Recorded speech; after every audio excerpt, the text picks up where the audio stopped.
Hi guys, it's Matt from Silderman Solutions. Good to see you again. So here we are. This is the next video in the mini-series that I started about overcoming uh, crippling perfectionism. And let me just give you a quick little background in case you didn't see the first video. I was privileged to be on the Eggs podcast with Michael and Ryan, and I was able to talk about the ebook that I wrote that the Future published, Blogging for Creative Entrepreneurs.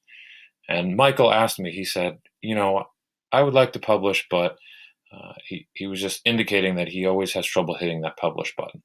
And as we were talking, I realized that I know about crippling perfectionism. I have come a long way, and I've actually learned to overcome it. And that would be a really great little mini series in my usual discussion of the ebook and just the publishing process and all of that. So let's talk about it.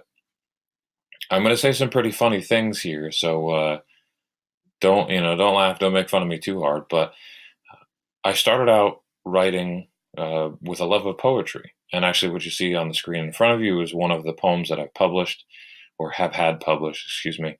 I have a number in print. I think 4 in print, and I think 7 online, or that used to be online, but after nearly a decade of some of the publications go out of business. So anyway, it took me sometimes 2 to 3 years to get a poem to the point where I was okay showing it to someone else. That's how crippling my perfectionism was. It had to be perfect. I didn't want anybody to see it. I didn't want them to judge me.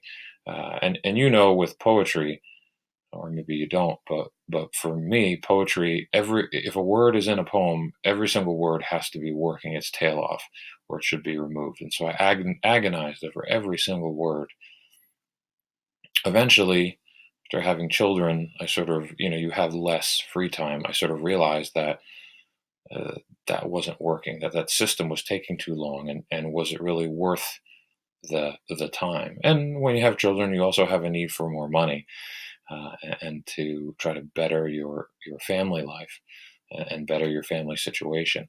And so I then took my love of investing and my love of writing, and I started writing for Seeking Alpha, which at the time billed itself as the top crowdsourced investing platform in the world. And so once again, I'm sure you're going to laugh, but I was paid 1 cent per page view. And so it was a sort of incentive based, how much traffic I could drive to the articles and how good the articles were. And so the site average was about 500 page views an article. And over time, because of that, the system that they had there, I wanted to bring more traffic. So I learned search engine optimization. I learned social media, and I learned how to promote my articles. In the end, I was averaging about $100 an article, so double the site average at that point. And I did have a number of articles that, like for instance, this is my top article here, that went to about 30,000 page views.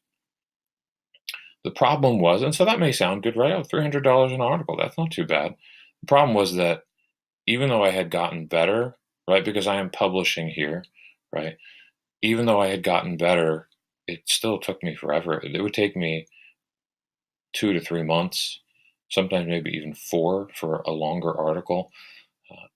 And the reason it took so long, because I was trying to anticipate what people might say in the comments.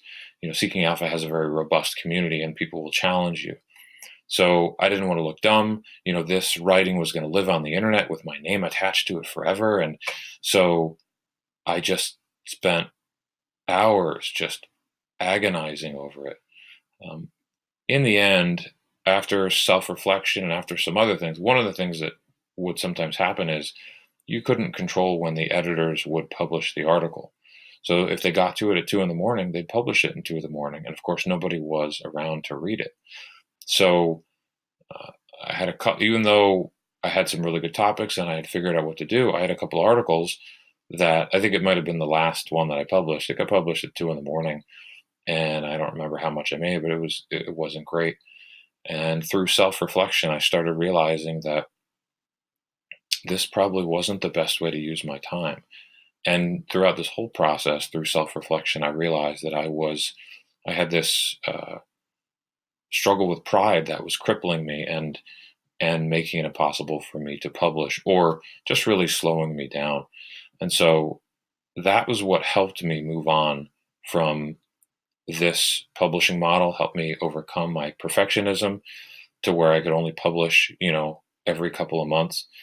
And it really wasn't, if you broke it down hourly, oh man, that was pretty bad. Um, so in the end, self-reflection helped a lot with just, I always want to be moving forward in my life. I want to make sure I'm spending my time wisely. And I realized that I was really struggling with a pride that was really holding me back in a lot of ways.